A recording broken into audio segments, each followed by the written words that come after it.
اچھا، تو اب تم میری اور تمہاری کرو گی؟ بالکل کروں گی، میں اپنا حق کسی اور کو ہڑپنے نہیں دوں گی۔ ہاں تو بس پھر بات حل ہو گئی، کیونکہ میں کسی نہیں ہوں، میں تو تمہارا اپنا ہوں۔ سرات نے یہ بات ایسے ہی کہہ دی کہ مجھے خاموش ہونا پڑا تھا۔ میں ہلکا سا مسکراتے ہوئے فرنٹ ڈور کھول کر آرام سے گاڑی میں جا بیٹھی۔ سرات بھی کچھ سوچتے ہوئے گاڑی میں بیٹھ گئے۔ ڈرائیونگ سیٹ سنبھالتے ہوئے بولے، حدیث ابھی تو ہم بائک کی سواری پر مزید اوپر جائیں گے۔ کسی دن میں ان پہاڑوں کو اور ان وادیوں کو بہت قریب سے دیکھنا چاہتا ہوں۔ میں ہر اس جگہ پر جاؤں گا جہاں تم گئی ہو۔ میں سرات کی طرف دیکھنے لگی، جو پتہ نہیں کب سے اپنے اندر یہ سب باتوں کو سنبھالے ہوئے تھے۔ ان کے اپنے انہیں بہت برس بعد ملے تھے، تو وہ کیسے ان موقعوں کو ہاتھ سے جانے دیتے۔ حدیث، میں ان لمحات کو بہت ترسا ہوا ہوں۔ میں اپنوں کے پیار کو بہت ترسا ہوا ہوں۔ مجھے آج تک ماما اور بابا کے پیار کے علاوہ کسی اور پیار کو سمجھنے کا وقت ہی نہیں ملا۔ لیکن حدیث، ان سب باتوں کے باوجود میں اپنے ماں باپ کا جتنا شکر ادا کروں کم ہے، اس لیے کیونکہ انہوں نے میری پرورش ہمارے دادا جان کے عین مطابق کی ہے۔ مجھے پہلی نظر میں دیکھ کر ہر کسی کو یہی لگتا ہے کہ میں ایک گورا ہوں، جبکہ نہیں، ایسا کچھ نہیں۔ میں نے اپنا حلیہ اپنے اسلام کے طرز کے مطابق رکھا ہے، اور سب سے بڑی بات، اللہ ہمارے ساتھ ہے۔ اللہ کا ساتھ ہو تو بہت ساری مشکل منزلیں آسان ہو جاتی ہیں، راستے ہموار ہو جاتے ہیں۔ اب تم ادھر ہی سے اندازہ لگا لو، ان اونچے نیچے راستوں پر میں کون سا گاڑی چلانے کا عادی ہوں، لیکن اس کے باوجود تم نے مجھ پر اعتبار کر کے مجھے گاڑی کی چابی تھما دی۔ یہی اعتماد اور یہی بھروسہ اللہ سے قربت کا ذریعہ ہے۔ میں اب ان لمحوں کو کبھی خود سے دور نہیں جانے دوں گا، اور اپنے رشتوں کے سائے کے درمیان رہوں گا۔ سرات غمگین ہو گئے تھے۔ وہ جتنے مزاح اور تنگ کرنے کے عادی تھے، اتنے ہی پیار کرنے والے اور کیئر کرنے والے انسان بھی تھے۔ مجھے خوشی تھی اس بات کی کہ میری پسند سراہے جانے کے قابل ہے، اور سب سے بڑی بات، میرے بڑوں کا سارا پیار تم لے گئی ہو۔ اب میرے دادا جان سے تایا ابو اور تائی جان سے دور رہنا، ورنہ مجھ سے برا کوئی نہ ہوگا، آئی سمجھ۔ وہ پھر سے مزہ کرنے والے موڈ میں آ گئے تھے۔ سرات، میں خود بھی یہی چاہتی ہوں۔ جو پیار آج تک آپ کے حصے کا میں لیتی رہی ہوں، وہ اب آپ لینا سب سے۔ اور ہاں، آپ اب چچی جان اور چاچو سے دور رہیے گا، کیونکہ ان سے اب پیار لینے کی باری میری ہے۔ Okay done. سرات خوشی چہرے پر سجائے ہوئے بولے، میں نے اللہ کا شکر ادا کیا، چاہے دیر سے ہی صحیح، ہم سارا خاندان ایک ہو گئے ہیں، اتنا ہی کافی ہے۔ آئیے، میں آپ دونوں کا ہی انتظار کر رہا تھا۔ ہمایوں سر ہمیں دیکھتے ہوئے بولے، سرات صاحب، آپ ہمارے لیے ایک بہت قابل آفیسر ہیں۔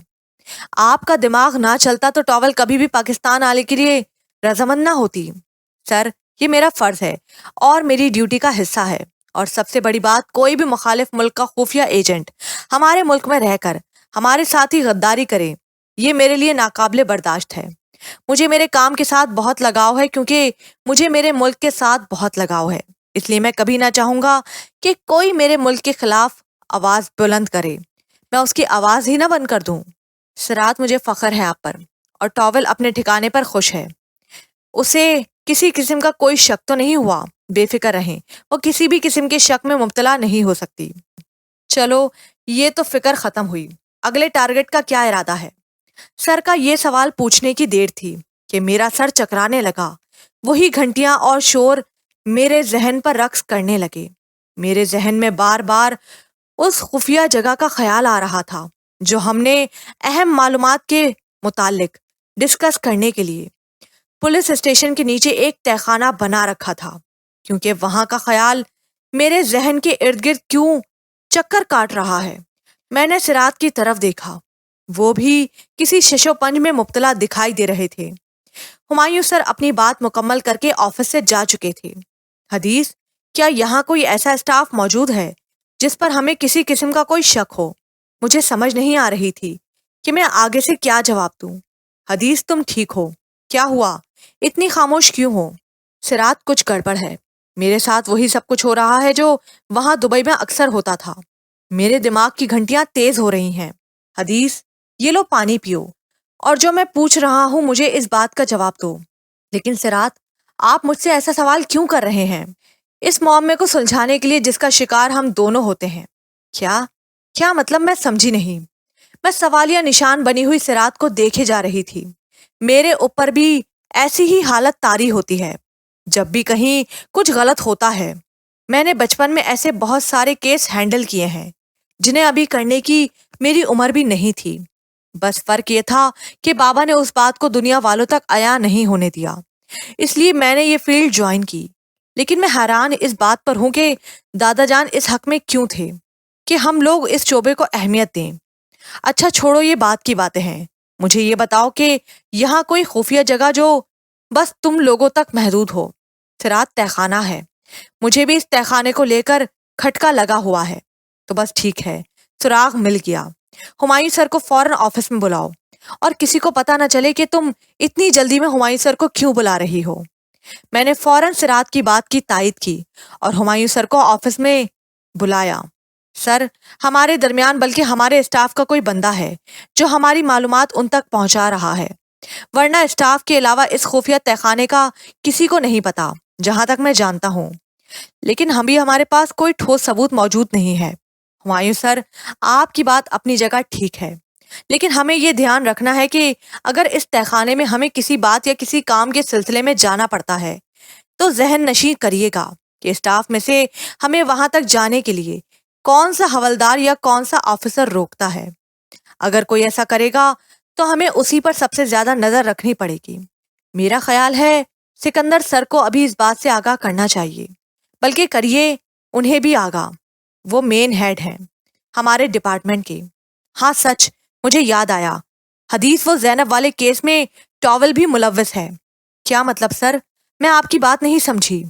میرے چہرے کا رنگ اڑ گیا تھا ہمایوں سر کی بات سن کر۔ حدیث، زینب پچھلے 1 مہینے سے لاپتہ ہے۔ آپ کو اس بات کی خبر نہیں؟ میرا زر جو پہلے مہو گردش تھا مزید چکرانے لگا۔ مجھے وہ سب باتیں یاد آنے لگی میں نے گھر میں جب فون کیا تھا۔ زینب کے ساتھ بات کرنے کو یہ کہہ کر ٹال دیا جاتا کہ وہ اپنی نانی کے گھر گئی ہے۔ مجھے شک بہت پہلے ہو گیا تھا، پر اپنے گھر والوں کو جھوٹا کیسے ثابت کرتی میں؟ میری آنکھوں کے سامنے زینب کا چہکارتا ہوا چہرہ رقص کر رہا تھا۔ اس کی مسکراہٹ میرے ذہن میں گھوم رہی تھی۔ اس کا ہنستا ہوا چہرہ پورے گھر میں رونق کیے رکھتا تھا۔ حدیث، خود کو سنبھالو۔ سرات میری ڈھال بنے میرے ساتھ کھڑے مجھے حوصلہ دے رہے تھے۔ میرا سانس گھٹنے لگا تھا۔ میری کوئی بہن نہیں تھی۔ زینب اور خالدہ ہی میری بہنوں سے بڑھ کر تھیں، اور سہیلیوں سے بڑھ کر بھی۔ خالدہ کو تو کچھ عرصہ ہی ہوا تھا ہمارے پاس آئے ہوئے۔ زینب نے آنکھ بھی میرے سامنے کھولی تھی۔ کیسے میں نے اسے دلدل میں پھینکنے دیا؟ میرے پیچھے سے کیا کچھ نہیں ہو گیا؟ پتہ نہیں کون درندہ اسے اٹھا کر لے گیا ہے۔ کس حال میں ہوگی؟ یا اللہ، زینب کی حفاظت کرنا۔ آج یہ آفس مجھے کوئی شاندار آفس نہیں لگ رہا تھا، بلکہ تاریکی میں ڈوبا ہوا ایسا کمرہ تھا جہاں زینب کی چیخیں سنائی دے رہی تھیں۔ میں اپنے آنسوؤں کا ضبط توڑتی ہوئی آفس سے باہر بھاگ گئی۔ میرا دل کر رہا تھا کھلے آسمان کے نیچے جا کر اپنے سارے آنسوؤں کو بہا ڈالوں۔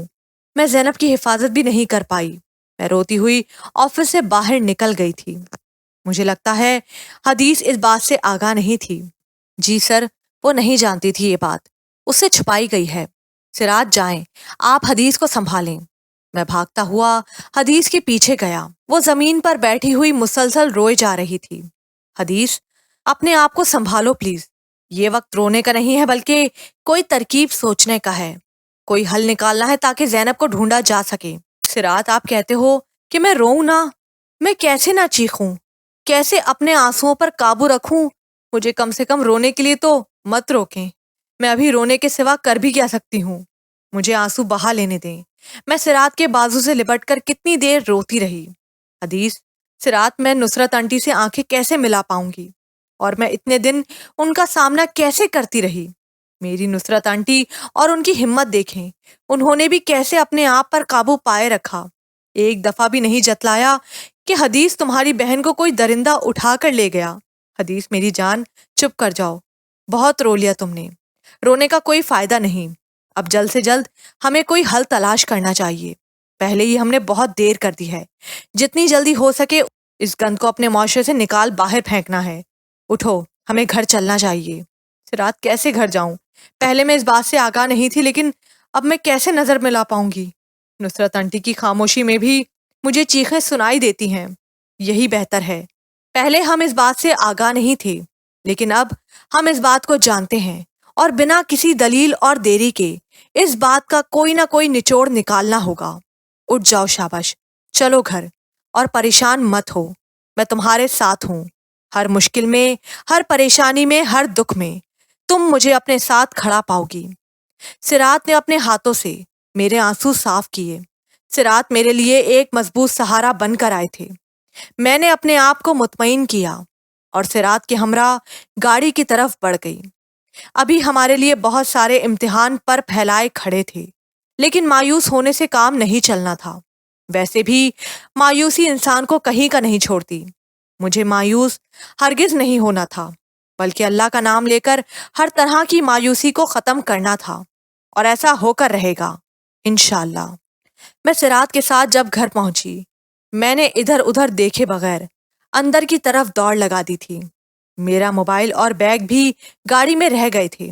میں اس ماں کے حوصلے کو قریب سے دیکھنا چاہتی تھی جو پچھلے 1 ماہ سے صرف اللہ کے آگے دعا کرنے کے علاوہ کچھ کر نہیں پائی تھی. میں لان کو جلدی سے پھلانگتے ہوئے گھر کے اندر داخل ہوئی تھی. نصرت آنٹی امی کے ساتھ کچن میں ہی موجود تھیں. میں بھاگتے ہوئے ان کے گلے سے جا لگی. آنٹی، کیوں آپ لوگوں نے مجھ سے اتنی بڑی بات چھپائی؟ ایک نہ ایک دن مجھے اس بات کی خبر ہونی ہی تھی. نصرت آنٹی، کیوں اتنا حوصلہ باندھے رکھا آپ نے اپنے اندر؟ ارے آپ لوگ ایک دفعہ مجھے انفارم تو کرتے. امی، آپ تو میری ماں تھیں، آپ میری طبیعت سے اچھی طرح واقف ہیں. خیر، آپ اکیلی کو میں نے کیا کوسنا، گلہ میرا سب سے ہے. نصرت آنٹی نے بھی آج اپنا حوصلہ توڑ ڈالا تھا. آج انہوں نے بھی اپنے اندر کی خاموشی کو نکال باہر پھینکا تھا. انہوں نے اپنے اندر کی چیخیں، جن کا انہوں نے گلا گھونٹ دیا ہوا تھا، آج وہ آنسو بن کر آزاد ہو گئی تھیں. حدیث، کسی کو قصوروار مت ٹھہراؤ میری بیٹی. ان سب کو میں نے ہی منع کیا تھا کہ تمہیں کوئی بھی کچھ نہیں بتائے گا. نصرت آنٹی، کیوں؟ زینب میری بہن ہے. آپ نے ایک دفعہ بھی نہ سوچا جب مجھے پتا لگے گا تو میرے دل پر کیا گزرے گی؟ آپ سب جانتے ہیں مجھے زینب سے کتنا پیار ہے، اور یہ بات میں بالکل برداشت نہیں کر سکتی. دادا جان بھی میری آواز سن کر لاؤنج میں آ چکے تھے. میں روتی گڑ گڑاتی ہوئی ان کے پاس گئی.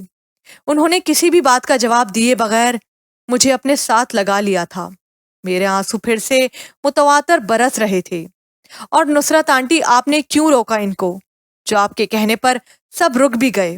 حدیث باجی، کیونکہ یہ سب کیا دھرا اس نگو کا ہے، اس لیے آنٹی نے یہ سب کو منع کر رکھا تھا، تاکہ دونوں گھروں میں کوئی درار نہ پڑے. میرے سر پر ایسے جیسے کوئی وزنی چیز گر گئی ہو، یا میں خود کسی ویرانی میں گر گئی ہوں.